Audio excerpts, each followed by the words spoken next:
네, 오늘 주님께서 주신 말씀은 마가복음 9장 19절부터 24절까지 말씀입니다. 제가 봉독하겠습니다. 여러분, 이것은 주님의 말씀입니다. 주님의 말씀을 귀 기울여 들으십시오. 대답하여 이르시되 믿음이 없는 세대여, 내가 얼마나 너희와 함께 있으며 얼마나 너희에게 참으리요. 그를 내게로 데려오라 하시매, 이에 데리고 오니 귀신이 예수를 보고 곧 그 아이로 심히 경련을 일으키게 하는지라. 그가 땅에 엎드러져 구르며 거품을 흘리더라. 예수께서 그 아버지에게 물으시되 언제부터 이렇게 되었느냐 하시니 이르되 어릴 때부터이니이다. 귀신이 그를 죽이려고 불과 물에 자주 던졌나이다. 그러나 무엇을 하실 수 있거든 우리를 불쌍히 여기사 도와주옵소서. 예수께서 이르시되 할 수 있거든이 무슨 말이냐? 믿는 자에게는 능히 하지 못할 일이 없느니라 하시니 곧 그 아이의 아버지가 소리를 질러 이르되 내가 믿나이다. 나의 믿음 없는 것을 도와주소서 하더라. 아멘. 예, 약 한 50년 다 돼갑니다만 제가 이 대학에 처음으로 교생활을 할 때 학생 하나가 아주 그 순진하고 성실해 보이는 학생 하나가 찾아와서 거의 울다시피 하소연을 했어요. 자기는 아무리 공부를 열심히 해도 이제 지식이 늘어나는 것 같지 않다. 그리고 성적도 늘어나는 것 같지 않은데 이거 어떻게 해야 되느냐 그렇게 질문해요. 근데 저도 뭐 그런 경험도 해보지도 않았고 또 그런 걸 들어보지 못했으니까 그거 좀 안 됐네, 뭐 어쩔 수 없네 그러고 말았어요. 근데 지금 그 뒤에 뭐 한 50년 더 살았고 세상 경험도 많이 하고 또 교육 경험도 쌓고 책도 저는 들어 읽었습니다만 만약에 지금 그런 학생이 와서 똑같은 질문을 하면은 뭐 뾰족한 그 방법을 제시할 것 같지 않아요. 참 답답한 상황입니다. 이 세상이라는 것, 인간의 삶이라는 건 너무 다양하고 너무 복잡합니다. 그래서 한두 가지 원칙 가지고 삶의 모든 것을 다 설명하고 해결할 수 있다고 생각하지 않습니다. 우리가 아무리 노력해도 우리의 주위의 상황, 그리고 또 그 상황에 대한 올바른 판단, 뭐 지혜도 있어야 되고 심지어 건강도 받쳐줘야 되고 그러니까 너무 복잡하다. 그래서 우리가 열심히 성실하게 노력만 하면은 다 좋은 것, 바람직한 것이 이루어진다. 그렇게 자신 있게 말하기는 참 어렵습니다. 그러나 정반대로 성실하지 않아도 열심히 노력하지 않아도 애를 쓰지 않아도 좋은 것이 이루어질 수 있느냐? 그건 또 더더구나 불가능하죠. 그래서 가령 뭐 감독원 밑에 편안하게 들어누워가지고 홍시가 입에 떨어지기를 암만 기다려도 그런 일은 또 일어나질 않습니다. 그게 확률적으로 보면 그래도 열심히 노력하고 애를 쓰는 것이 그래도 뭐를 성취할 수 있지 가만히 수동적으로 있다 해서 되는 게 아닙니다. 우리 그 정통적인 기독교는 이 사람의 구원이 사람의 노력에 의해서 되는 것이 아니다. 오직 은혜로만 구원받을 수 있다. 그렇게 가르치고 따라서 믿음만 있으면은 뭐 모든 것을 다 복도 받고 구원도 받을 수 있으니까 자칫 잘못하면은 이건 매우 게으른 사람에게 좋은 종교다. 뭐 편안하게 이제 기다리고만 있으면은 되는 그런 종교라 그렇게 이해될 수가 있습니다. 새 찬송가 544장에 보면은 그 1절은 울어도 못하네.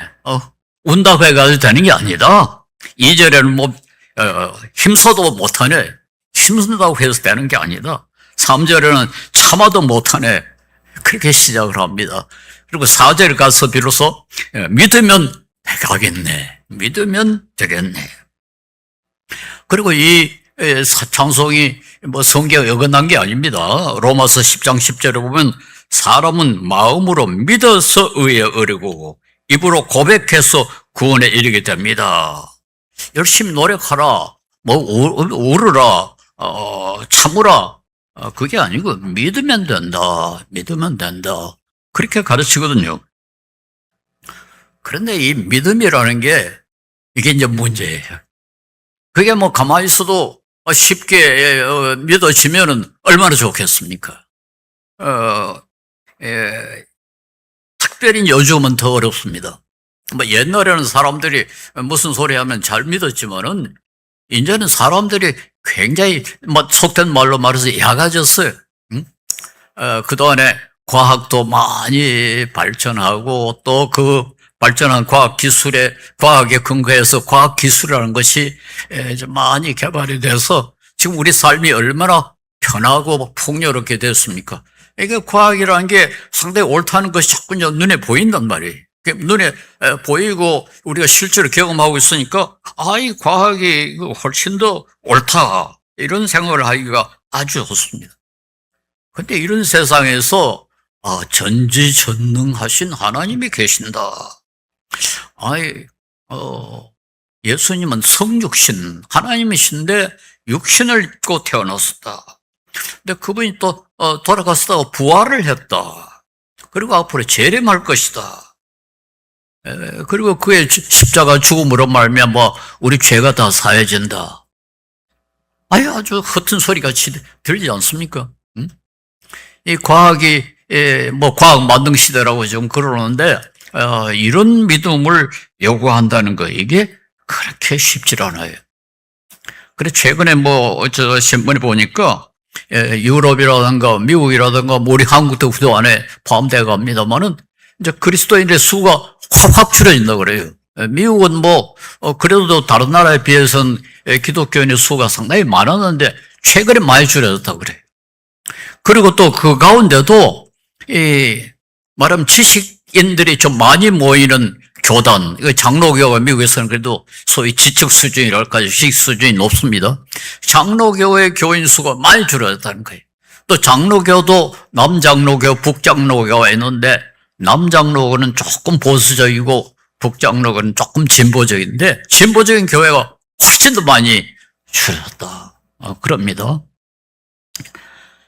그래서 참 정통 교리, 우리가 믿고 있는, 우리가 사도신경대로 믿는 이 기독교의 신앙을 유지한다는 것이 결코 쉽지를 않습니다. 그런데 우리가 이거 참 이래서는 안 되겠다. 좀 믿음을 좀 더 강하게 가져야 되겠다. 그런데 그 비결이 간단하지 않습니다. 어떻게 하면 믿음이 더 생기고 어떻게 하면 강해질 수 있을까? 저는 오늘 본문의 말씀 읽으면서 항상 이런 딜레마를 느낍니다. 어떤 사람이 귀신 들린 아이를 데리고 제자들에게 왔어요. 좀 고쳐달라. 제자들이 못 고칩니다. 그러니까 그 아비가 상당히 실망을 했겠죠. 그래가지고 왁자지껄을 하고 있는데 예수님이 그게 뭐냐? 그러니까 아이가 이제 귀신 들렸는데 제자들이 못 고칩니다. 그러면서 하는 소리가 22절에 보면 하실 수 있으면 우리를 불쌍히 여기시고 도와주십시오. 여기 우리란 말은 자기와 자기 아들이겠죠. 우리를 좀 불쌍히 보시고 좀 고쳐주십시오. 그런데 그 앞에 할 수 있으면 그런 말을 했거든요. 그러니까 예수님께서 할 수 있으면 그게 무슨 말이냐? 믿는 사람에게는 모든 것이 가능하다. 그렇게 예수님이 대답하시니까 이 사람이 뭐라 합니까? 내가 믿습니다. 고함을 칩니다. 내가 믿습니다. 그러니까 된 거 아닙니까?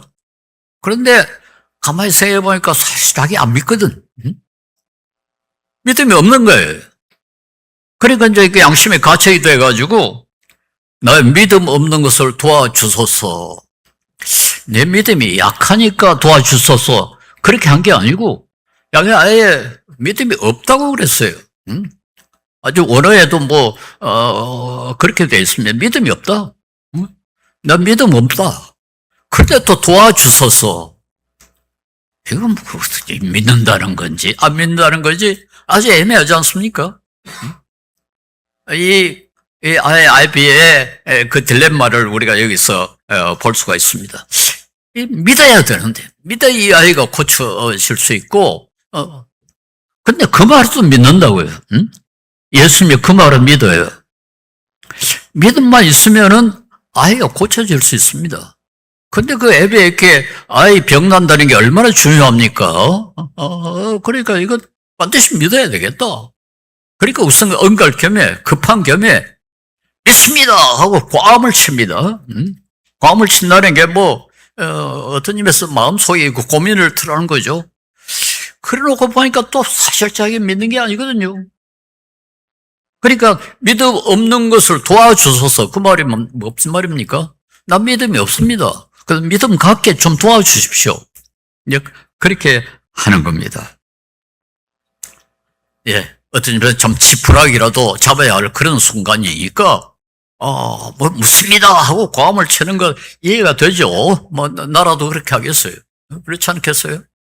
아이가 지금 거의 다 죽을 지경인데, 얼마나 급했겠습니까? 그러니까 믿습니다 하고 고함을 칩니다.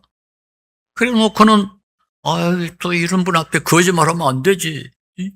그러니까, 나의 믿음 없는 것을 도와주소서. 예.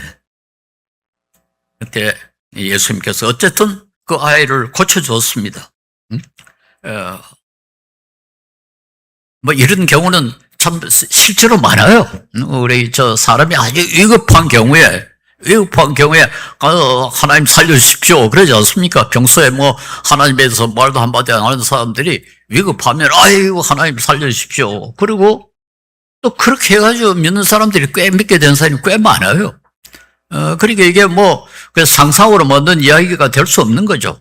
실제 얼마든지 가능한 그런 상황이라 그렇게 우리가 생각할 수 있습니다. 마태복음 7장 7절에서 9절에 8절에 구하여라 그리하면 하나님께서 너희에게 주실 것이다. 찾아라 그리하면 너희가 찾을 것이다. 문을 두드리라 그리하면 하나님께서 너희에게 열어주실 것이다. 구하는 사람마다 얻을 것이요 찾는 사람마다 찾을 것이요 문을 두드리는 사람에게 열어주실 것이다. 하나님께서 구하면 반드시 들어주신다. 우리 자식이 꼭 필요해가지고 아버지한테 좀 이게 도와주십시오 하면은 웬만하면 그 애비가 모든 걸 다 해가지고 도와주려 하지 않겠습니까? 물론 어떤 경우는 들어주지 않지만은 그러나 그건 하나님께서 보시기에 이 기도 들으면 너한테 해롭다. 그럴 때는 들어주시지 않죠. 그건 하나님께서는 우리가 필요한 것이 정말 필요한 것, 진짜 필요한 것이 무엇인가를 아시기 때문에 우리에게 좋은 것을 주시려고 합니다. 11절에 보면은 마태복음 7장 11절 너희가 악해도 너희 자녀에게 좋은 것을 줄 알거든. 좋은 것을 줄 알거든. 하물며 하늘에 계신 너희 아버지께서 구하는 사람에게 좋은 것으로 주지 않겠느냐. 그래서 어떤 때는 하나님이 우리의 기도를 응답해 주지 않는 것이 우리에게 큰 복이죠. 저는 사실 그런 경험을 상당히 많이 했습니다. 매우 어리석은 기도를 그때는 아주 꼭 필요하다고 생각해가지고 기도를 열심히 했는데 하나님이 들어주시잖아요. 원망도 하고 저 군대에서 보초를 서면서 밤 12시부터 새벽까지 혼자서 보초를 서면서 늘 두들겨 맞고 부대 돌아가면 두들겨 맞고 또 바깥에 있으면 외롭고 춥고 그리고 엄마 많이 했어요. 응? 아니 내가 그래도 얼마든지 군대 안 들어올 수도 있었는데 왜냐하면 제가 신체 검사를 하니까 1kg 부족해요. 그 무자격자가 됐는데 아유 잘 됐다고 안 갈 수가 있었는데 그때 또 군의관한테 부탁을 해가지고 1kg만 올려달라고 부탁을 해가지고는 들어왔거든요. 그래서 내가 하나님 나를 그래도 군복 법대로 하려고 왔습니다. 응? 그리고 우리 친구들 막 백 있는 사람들 다 좀 군대 면제받고 나도 백이 많이 있었는데 응? 내가 그 백 차지 않고 그래도 말씀대로 산다고, 정직하게 산다고 건대 왔는데 이게 뭡니까 도무지? 응? 왜 나는 부대에 들어가면 들겨 맞고 또 이렇게 밤새도록 보초를 써야 합니까? 원망만 했어요. 여기서 좀 벗어나게 해주십시오. 그런데 그게 잘 안 돼. 응? 하나님 들어주시지 않았어요. 근데 지금 생각하면 그게 내 삶에 얼마나 큰 도움이 됐는지. 응? 그때 만약에 제가 아주 좋은 부대로 정글 갔더라면 아마 지금의 나가 아니었을 수 가능성이 상당히 많습니다. 하나님은 우리에게 좋은 것을 주시고, 그리고 하나님은 우리의 기도를 좋아하시는 거로 되어 있습니다. 왜냐하니까 기도한다는 말, 구한다는 말, 구한다는 것은 하나님을 믿는다는 걸 뜻하고, 믿는다는 사실 자체를 하나님이 기뻐하신다고 되어 있어요. 히브리서 11장 6절에 믿음이 없이는 하나님을 기쁘시게 해드릴 수가 없습니다. 믿음이 없으면 안 됩니다. 하나님께 나아가는 사람은 하나님이 계시다는 걸 믿어야 되고, 하나님은 자기를 찾는 사람에게 상 주시니심을 믿어야 합니다. 하나님을 찾는 사람을 하나님이 기뻐하시고, 그러니까 기도하는 것 사실 그 자체, 믿음 그 자체가 하나님을 기쁘시게 하는 거다. 그렇게 되어 있습니다. 그리고 그러니까 우리가 기도를 할 때 아주 하나 확실하게 하나님을 기쁘시게 할 수 있는 기도는 뭔가 하니까 믿음 주십시오. 날 더 잘 믿게 해주십시오. 그건 100% 확실한 믿음 아닙니까? 왜냐하면 그건 하나님을 기쁘시게 하는 거기 때문에. 그런데 그 기쁘게 믿음을 달라고 하는 것, 그것도 역시 그렇게 쉽지 않습니다. 그래도 어느 정도 믿음이 있어야 믿음 주십시오, 믿음 강하게 해 주십시오 할 수 있죠. 그 믿음 없으면 전혀 안 되죠. 그 아이 애비,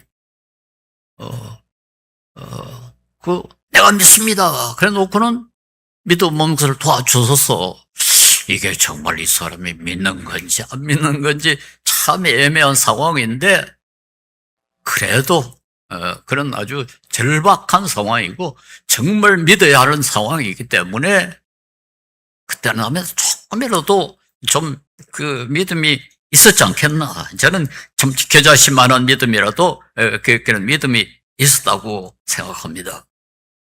아마 그가 전혀 믿지 않았더라면 예수님이 어떻게 병을 고치십니까? 믿음 없이는, 믿음이 있으면 모든 걸 다 할 수 있다고 했을 때, 이 사람이 완전히 믿음이 없으면 웃기고 있네. 그리고 애 데리고 나가버리죠. 괜히 시간 낭비하고 여기 있을 필요가 없죠. 물론 워낙 절박하니까 믿습니다라고 과문 치기는 쳤지만은, 그래도 전혀 믿음의 씨앗이 없었더라면은, 그는 아마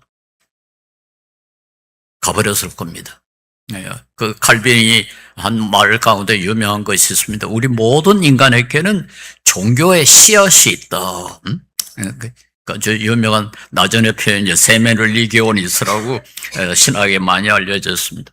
우리 모든 인간에게는 그래도 믿음의 씨앗이 있다. 그래서 로마서 1장 17절에 이런 구절이 있어요. 우리 이 번역이 좀 복잡합니다. 우리 개역 개정에는 그건 상당히 원어에 충실하게 번역을 했는데, 복음에는 하나님의 의가 나타나서 믿음으로 믿음에 이르게 하나니 기록된 바 오직 의인은 믿음으로 말미암아 살리라. 이 구절 아주 유명한 구절 아닙니까? 마르틴 루터가 종교개혁을 했을 때 이 구절을 주석하다가 종교개혁을 생각하게 됐어요. 소위 의신청이 믿음으로만 어렵게 된다는 것을, 이게 종교개혁의 핵심이거든요. 무슨 성례에 참석해야 된다든가 선한 일을 해야 된다든가, 그게 아니고 믿음으로만 구원받을 수 있다. 그걸 이 구절에 근거해가지고 루터가 종교개혁을 시도했다는 겁니다. 그런데 이 믿음으로 믿음에 이르게 하느니 이게 무슨 소리냐? 이게 요즘 이 새 번역에는 이 일은 오로지 믿음에 근거하여 일어납니다. 이렇게 번역을 해버렸어요. 근데 저는 이 번역은, 성경을 정확하게 번역한 게 아니라 해석을 해가지고, 번역하라고 생각을 합니다. 저 새 번역의 약점이 바로 그거예요. 좀 원어에 충실하게 하려고 하지 않고 자기 나름대로 해석을 해가지고 해석을 번역이라고 해놓았는데 도무지 그 구절을 갖다 어떻게 그렇게 번역을 했는지 모르죠. 이 일은 오로지 믿음에 근거하여 일어납니다. 그게 아니고 원어에 충실하면 뭔가 믿음으로 믿음에 이르게 하나니. 이 구절에서 칼빈은 우리 장로교의 시조를 할 수 있죠. 칼빈은 작은 믿음으로 근거해서 큰 믿음을 얻는 것, 그렇게 해석을 했어요. 저는 그 해석이 맞다고 생각합니다. 우리에게 참 겨자씨만큼이라도 조금 주어진 그 믿음, 그걸 근거로 해가지고 큰 믿음이 일어날 수 있다. 그걸 근거로 해서 그 믿음에 있으니까 나로 하여금 믿게 해 주십시오 하고 그 다음에 조금 더 나아가서 나를 좀 더 잘 믿게 해 주십시오. 내가 좀 훌륭한 신자가 되게 해 주십시오. 그렇게 그 믿음이 있어야 그런 믿음을 기도를 할 수 있고 그런 기도를 함으로써 결국 더 큰 믿음을 갖게 된다. 그렇게 해석하는 것이 옳다고 생각합니다. 예, 우리 모두에게 특별히 여러분에게 기본적인 믿음이 있지 않습니까? 그런데 이 믿음, 이거 우리가 수동적으로 하나님이 주시는 거니까 그대로 즐기면 된다. 그렇게 되는 게 아니에요. 우리 물리 현상 가운데 엔트로피라는 것이 있다고 그럽니다. 연력학 제2법칙이라고 그렇게 알려져 있는데요. 가령 방이 두 개가 있는데 한 방에는 잔뜩 그 온도를 높여놓고 한 방은 찬 방이면 그 사이에 문을 열어놓으면 어떻게 됩니까? 더운 방의 온도가 찬 방으로 넘어갈 거 아닙니까? 그러니까 나중에 보면은 두 방의 온도가 같아진다. 이런 현상을 소위 엔트로피라고 그런다고 그럽니다. 에너지 차이가 점점 좀 이렇게 줄어지는 것. 네, 그래서 이런 이론에 의하면 우주의 질서가 점점 없어진다. 가령 태양도 점점 열이 다 나가버릴 테니까 언젠가는 태양도 다 열을 다 잊어버리니까 그게 이제 우주의 종말이다. 그런 주장을 하는 사람들이 별로 있죠. 근데 저는 이 영적 세상에도 그런 현상이 일어난다고 생각합니다. 우리 기독교 신앙과 불신앙 사이, 이 세상 사람 사이는 상당한 영적 차이가 있지 않습니까? 아니, 하나님을 믿는다는 거고 안 믿는다는 거는 엄청난 차이입니다. 근데 이걸 그대로 방치해 놓으면 비슷해져. 예.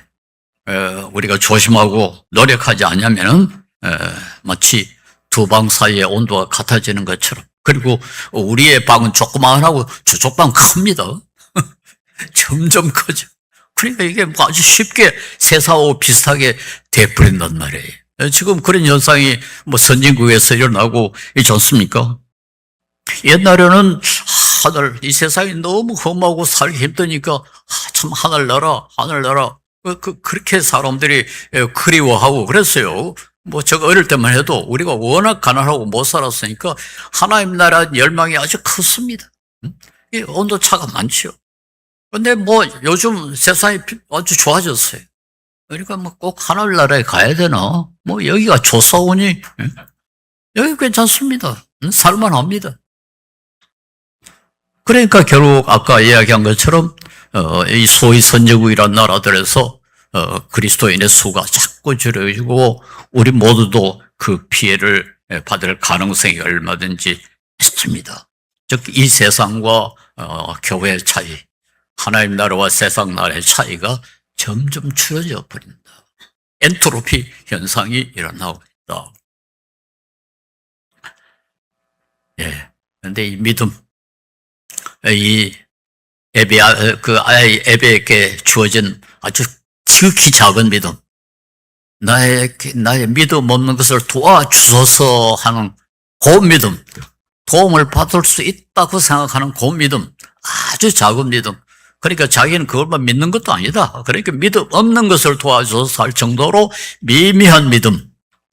그러나 그건 아주 소중한 믿음입니다. 여러분이 왜 이렇게 더운 날에 교회까지 왔습니까? 집에서 뭐 에어컨 틀어놓고 편안하게 텔레비전 보면서 뭐 잘 살 수 있는데 뭐 하려고 이 더운 날에 돈 들어가면서 교회 옵니까? 믿음이 있기 때문에. 믿음이 있기 때문에. 돈 번다고 얼마나 고생을 많이 합니까? 피땀 흘려서 번 돈. 그거 왜 헌금합니까? 얼마나 아까운 돈인데. 믿음이 있기 때문에. 믿음이 있기 때문에. 내가 뭐 다른 데서 열심히 일하면 돈도 받고 뭐 그렇게 하는데, 뭐 교회가 봉사를 하니까 돈도 한 푼 안 주고. 근데 왜 합니까? 믿음이 있기 때문에. 저도 사실은 이 설교 준비한다는 거 굉장히 힘듭니다. 저 강의 준비는 좀 죄송합니다만 적당히 했어요. 강의 준비는 뭐 별로 그렇게 시간 많이 보내질 않습니다. 근데 설교 한 번 하는 데는 며칠 동안 끙끙 되거든요. 뭐 여러분 듣기 쉬워 보이죠? 근데 쉽지 않습니다. 아주 힘듭니다. 근데 며칠 전에 그 제자가 전화를 해서 뭐 설교에 대해서 잠깐 이야기하면서 선생님 아직까지 설교하십니까? 그래서 내가 그랬어요. 설교 안 하면 내가 죽어. 응? 내가 영적으로 약해져 버려. 그러니까 내가 무슨 무슨 다른 어떤 목적을 위해서 설교하는 게 아니라 우선 내 자신을 위해 설교해야 된다. 응? 그래야 내가 영적으로 그래도 살아남을 수 있지 않느냐. 그렇습니다. 가꿔야 합니다. 이제는 옛날보다 훨씬 더 우리가 적극적으로 가꿔야 합니다. 믿음이라는 건 믿어져야 되고 믿어질 수 있다는 건 하나님이 은혜로 주셔야 되고, 그리고 막 가만히 들어누워가지고 입만 벌리고 있으면 홍시가 입에 뚝뚝 떨어질 것처럼 착각을 하는데 이제는 그렇지 않습니다. 우리가 믿음을 더 강하게 만들려고 이 믿음이 좀 자라도록 그렇게 노력을 하고 가꿔야 됩니다. 이게 얼마나 소중한가. 우리가 가지고 있는 믿음의 씨앗, 이것이 얼마나 소중한가를 우리가 알아야 됩니다. 세상 사람들 우리 보고 말도 안 되는 사람들, 지금 과학 만능 시대에 무슨 전지전능하신 하나님이니 성육신이 무슨 부활이니 기적이니 그따위 소리 하느냐. 조롱하죠.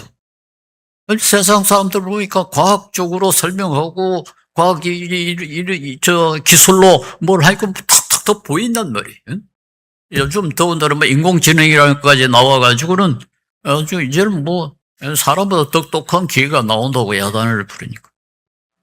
이런 시대에 무슨 똥단지 같은 소리를 하고 있느냐.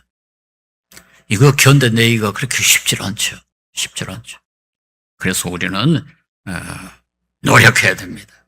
그러니까 우리가 소망을 가지고 우리 성경이 가르치는 이 말씀들 너무 고귀하다. 저런 입버릇처럼 고급 인간. 우리는 고급 인간이다. 그런 소리를 많이 하고, 여러분 모두 고급 인간이 되기를 바랍니다. 라고 말하는데, 고급 인간이라게 내가 사람을 차별을 하자는 게 아니고, 짐승과 다른 사람. 아주 이 못난 사람을 우리가 짐승 같은 놈 하잖아요. 짐승 같은 놈. 짐승이 어떤 특징을 가지고 있습니까? 오직 자기만을 위해서. 자기의 생존과 번식을 외에는 아무 목적이 없습니다. 그리고 약육, 강식. 하여튼 힘만 있으면은 약한 놈 잡아먹고, 뺏고, 자기만 잘 먹고 잘 살고, 그리고 자기 새끼, 그것도 얼마 동안입니다. 독립할 때까지만 딱 지키고. 그 외에는 아무 다른 목적이 없어요. 근데 사람들이 좀 점점 그렇게 돼 가고 있는 거 아닌가? 열심히 왜 애를 씁니까? 사람들이 참 대단히 애를 쓰죠. 어떤 정치가들을 보면은 좀 신기한 생각이 들어요. 제가 국회의원 된다 해가지고 몇 년 동안 사람들이 별로 좋아하지도 않고 존경하지도 않은데 왜 그게 그렇게 되려고 하고 왜 그렇게 애를 쓰고 돈을 쓰고 야단을 부르는지요. 응? 왜 뭐, 좀 죄송한 표현입니다만 짐승하고 비슷해. 응? 돈 벌려고 아니 뭐 돈이 먹고 살기 위해서 어쩔 수 없이 한다면 또 이해가 되는데 아예 얼마든지 먹고 살 것과 나누고 또 더 벌려고 다른 사람한테 못된 짓 하고 속이고 짐승하고 뭐가 다르냐. 이런 걸 우리는 하급 인간이라 할 수밖에 없잖아요. 저는 그리스도인이 좀 자존심이 있어야 된다고 생각합니다. 우리는 짐승 같은 사람들이 아니다. 우리는 고귀하신 예수님, 비록 예수님 같이 되지는 못하지만 조금이라도 그를 닮으려고 하는 그 예수님의 특징이 뭡니까? 자기를 희생하고 이웃을 위해서 자기를 희생하고 특별히 약한 자를 위해서 오시고 그 짐승하고는 완전히 정반대 그런 위치에 그런 분이 바로 예수님이 아닙니까? 그래서 나는 괜히 사람을 차별해가지고, 아무는 고급 인간이고 아무는 하급 인간 이러고 그렇게 말하기 위해서 이 말을 사용하는 건 아닙니다. 우리 그리스도인이 그런 어떤 점에서 야심이 좀 있어야죠. 나는 고급 인간이 돼야 된다. 고급 인간이 돼야 된다. 어떤 고급 인간? 예수님을 조금이라도 더 닮는. 우리에게는 구원도 있고 소망도 있고 천국도 바로 옵니다만 그보다 더 못지않게 중요한 것은 우리는 좀 이 세상에 태어났더라면 짐승같이 살다가 죽어서는 안 되지 않겠습니까? 조금 더 고상하게 좀 더 예수님처럼 좀 더 고급 인간으로 살아야 되지 않겠습니까? 그렇게 하기 위해서 우리는 믿음이 필요합니다. 그 믿음을 강화시키려고 도듬어야 됩니다. 그래서 이제는 우리는 그저 수동적으로 은혜만 바라보고, 가만히 있으면 하나님이 우리에게 믿음을 주시고 더 강하게 할 거다. 예. 그렇지. 성경은 그렇게만 가르치질 않습니다. 우리가 노력해야 되는 거로 했는데요. 마태복음 11장 12절에 보면은 세례 요한의 때부터 지금까지 천국은 침노를 당하니 침노하는 자는 빼앗느니라. 천국이 침노를 당한다. 이게 침노 당한다는 공격을 한다. 요한 때부터 하나님 나라는 계속 공격을 받는다. 그래가지고 어떤 주석에 보면은 이거 적대 세력이라고, 적대 세력이 하늘나라를 공격한다. 그렇게 해석을 하는데 그건 말도 안 됩니다. 왜냐, 이렇게 뒤에 보면은 침노하는 자가 빼앗는다고 그랬으니까 그럼 적대 세력이 하나님 나라를 빼앗는다는 것도 다 아닙니까? 그건 아주 잘못된 해석이에요. 그런데 해석이 주석이 많아요. 여기 보면은 침노한다는 적극적으로 공격을, 즉, 우리가 믿음을 얻기 위해서 마치 우리가 돈 벌기 위해서 열심히 일하고 국회의원 되기 위해서 열심히 일하고 그렇게 하는 것 못지않게 그런 그 사람들 썩을 것을 위해서 그렇게 열심히 공격하는데 그리스도인들은 썩지 않을 것, 더 고귀한, 더 고상한 것, 더 아름다운 것, 더 멋진 것, 그런 것을 위해서 우리는 열심히 공격적으로 노력하라. 누가복음 16장 16절에도 율법과 예언자는 요한 때까지다. 그 뒤로부터는 하나님 나라가 기쁜 소식으로 전파되고 있으며 모두 거기에 억지로 밀고 들어간다. 억지로 밀고 들어간다. 그러니까 적당히 하라는 거 아닙니다. 조금 능동적으로, 조금 더 적극적으로 우리의 신앙을 보다듬어야 하는 것입니다. 예, 우리 몸도 가만히 두면은 건강해지는 게 아니지 않습니까? 우리 음식도 양분도 제대로 취하려고 노력을 하고 운동은 또 열심히 해야 되지 않습니까? 여러분도 뭐 운동 다 하신 줄 압니다만 저도 나중에 내년에 90인데 열심히 운동합니다. 하루에 한 30분씩은 꼭 운동을 합니다. 힘들지요. 귀찮지요. 그러나 운동하지 않으면 건강을 유지할 수 없잖아요. 그럼 몸을 위해서 우리가 그렇게 한다면 그보다 더 소중한 우리의 믿음을 위해서 우리 조금 힘을 써야죠. 그래서 가능한 한 시간을 정해놓고 성경도 읽고 좀 묵상하고 뭐 비록 간단하지만 간절히 기도도 하고 그리고 말과 행동 삶의 절제도 하고 조금 이것도 하고 싶고 저것도 하고 싶고 먹고 싶고 하지만 좀 절제하고 절제. 그래가지고 생긴 여유로 어려운 사람 좀 더 돕고 그리고 우리가 뭐 늘 참 실수하고 잘못하지 않습니까? 우리는 다 참 부족합니다. 그때마다 우리가 회개하고 이래서는 안 되지. 이건 하나님이 기뻐하시지 않지. 그렇게 고치고 어떻게 하면은 우리 하나님을 더 기쁘시게 할까? 저는 기도할 때 전에도 한 말씀 드렸으면 영어의 그 act라는 순서로 기도를 합니다. ACTS A 그게 adoration 하나님을 찬양. 제일 먼저 하나님을 찬양한다. 사실은 그건 내가 하나님을 찬양해야 되는데 저는 물론 뭐 하나님을 그 찬양을 하나님의 그 위대하심을 찬양하기는 합니다만 저는 그 기도를 어떻게 하는 거니까 내 삶이 하나님을 기쁘시게 해 되도록 해 주십시오. 내 삶의 목적이 하나님께 영광이 되게 해 주십시오. 적어도 내가 살다가 하나님의 이름을 욕되게 하는 그런 일을 하지 않도록 해 주십시오. 그게 기도의 첫 번째. 두 번째가 이제 confession 해서 회개. 그다음에는 그 P라는 건 thanksgiving 감사. 그다음에 이제 마지막으로 S는 그 supplication 간구. 이것도 해 주십시오. 저것도 해 주십시오. 그런 순서로 기도를 하는데 결국은 제일 먼저 중요한 것이 하나님을 기쁘시게 하는 것. 하나님을 기쁘시게 하는 것. 우리의 믿음이 하나님을 기쁘시게 한다는 사실을 알고 우리 조금 더 적극적으로 우리의 신앙을 좀 보듬고 좀 강하게 하려고 튼튼하게 하려고 노력을 해주시기 바랍니다. 로마서 12장 11절에 부지런하여 게으르지 말고 열심을 품고 주를 섬기라. 조금 열심을 내서 돈 벌러 온 사람이 얼마나 열심히 일합니까? 뭐 정치 권력 얻으려는 사람이 얼마나 열심히 뛰어다닙니까? 그보다 훨씬 더 소중한 믿음을 위해서 우리 조금 더 열심을 내줬으면은 결국 우리는 예수님을 닮는 고급 인간이 되고 우리 하나님을 기쁘시게 할 것입니다. 기도하겠습니다.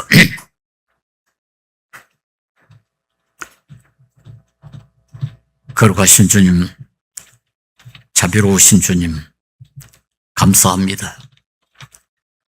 저희들이 주님 앞에 참 보잘것없이 작은 자들이지만은 주님께서 귀하게 여기셔서 지극히 작은 믿음이라도 우리에게 허락하시고 이렇게 주님 앞에 나와서 함께 예배드릴 수 있는 이런 경험을 할 수 있도록 이런 기회를 가질 수 있도록 해주신 것 감사하고 감사를 드립니다.